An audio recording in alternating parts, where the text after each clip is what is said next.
Baby shark doo doo doo doo doo, baby shark doo doo doo doo doo, baby shark doo doo doo doo doo, baby shark. Do you guys remember the octopus aquarium we just built? Turned out absolutely phenomenal. Do you know what else did though? The matching aquarium we built the very next day.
That's right, we not only have an octopus aquarium that is 32 inches long, 32 inches wide, 16 and a half inches tall, but we have its sister tank, an identical tank that I built the very next day. Only difference between them is there's an access hatch in the octopus aquarium to house his little lookout tower that he'll be able to swim up into and overlook his domain. Absolutely gorgeous.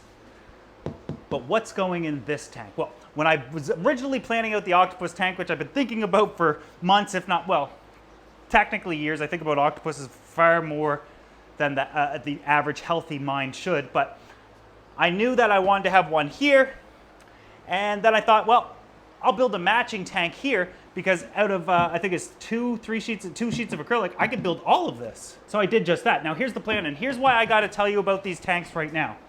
This tank here is going in that corner, this tank here is going over on this side, and I'm going to tie them in together in the middle through the sump filtration. I gotta build the stands, I gotta get everything out of the way so I can continue on with another build that is going to blow your socks off. But this, when they're tied in together with 70 gallons here, 70 gallons here, 40 gallons in the middle, you know, the tower plus that extra 3 gallons in each one, we're looking at about 195, 200 gallon system with matching parameters. Both are going to be salt water, of course. And that increased water volume is absolutely going to offer far more stability, especially for these frail octopus. And I haven't said it yet, the baby sharks we're going to get. Now, stability with the baby sharks are going to be all too important. You guys will remember, we did this 4 years ago already. See, 4 years ago, we went to my local fish store and we bought 2 shark eggs. We spent 2 months watching them grow within their little egg sacs. If you're not familiar with it, like some sharks will give birth to fully formed young, live births like a guppy. You know how like some live bears give birth to fully, they're not laying eggs or anything, but well, some sharks do lay eggs, and we call them mermaid's purses. Inside these little mermaid purses are what is technically a shark egg. This hard leathery outing shell, inside of it is the yolk sac as well as the embryo. The yolk sac is huge. It's about the size of a thumb. And then there's this tiny little squiggly line attached to it. That's the little baby shark. And for 2 months, we watched those guys grow until one night I came out here in the middle of the night. And I noticed that one of the sharks had hatched. It wasn't moving, nothing was happening with it, so I turned the light on and then shined a flashlight at it, and the flashlight caused it to move around. I was like, oh, thank you, Lord, this is It was 2 months of watching my little baby grow. I immediately started to panic and was like, why isn't the other one growing? And I gave it a day or two and I had to intervene. The shark within the egg was no longer moving. Cut it open, hatched it by myself, and the next little baby shark was fine. Then I even got them to eat, and they were doing just fine. Lo and behold, though, of course, mice destroy my heat pump. I try to replace it. It's the middle of a heat wave in the summer. Can't get any more repaired, can't get any new ones, etc., etc. I did my best to try to cool this building down during a heat wave that was literally killing humans, wiping out fish stores of all of their fish. Everybody was battling this massive heat wave. So was I. The only way I could figure out to cool these tanks, besides floating ice and thousands of gallons of water, which wasn't effective in this much water, was to do cold water changes. I do one tank at a time, and by the time I got all the tanks done, it was time to start the next tank or start all over again. For 16 hours a day, I was doing cold water changes to the point where I ran my well dry. Luckily, though, I ended up getting the heat pump fixed and recovered entirely. This sounds like a sad story, but I saved 99.8% of the fish. There was over 1,000 fish out here. 3 died. 1 was a gourami. And in all fairness, he was a little beat up, so I will 50-50 chance whether he was killed in the tank by another fish and or the heat wave got him. But he is a gourami. He can breathe oxygen. I'm leaning towards he was bullied in the tank, and that's things can happen. But the 2 single most newborn, sensitive, and finicky and vulnerable fish in the gallery died, and it happened to be those 2 sharks.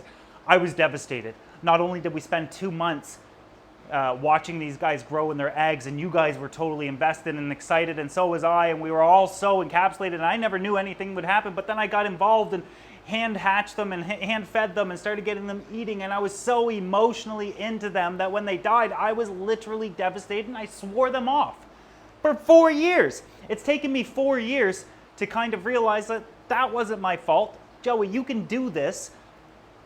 Give it another shot. So we're going to. I'm building a baby shark aquarium. We're going to get some shark eggs in as soon as everything is up and running. And like I said, the only reason that I'm showing you this now, and I know that you guys want to see like a full tutorial on how to build an acrylic aquarium. I don't want to dedicate any like hours of editing to that right now because I got to get these stands built. I got to get them up on their stands, the filtration stand built, the filtration in place, get these guys plumbed and all of that stuff. And hopefully in the next video, we'll be able to do all of that, or if not some of it. But I got to tell you, having an octopus tank here and a baby shark egg there, I don't know, and I think you'll agree, that if you stood in front of both of them, which one you would want to look at first.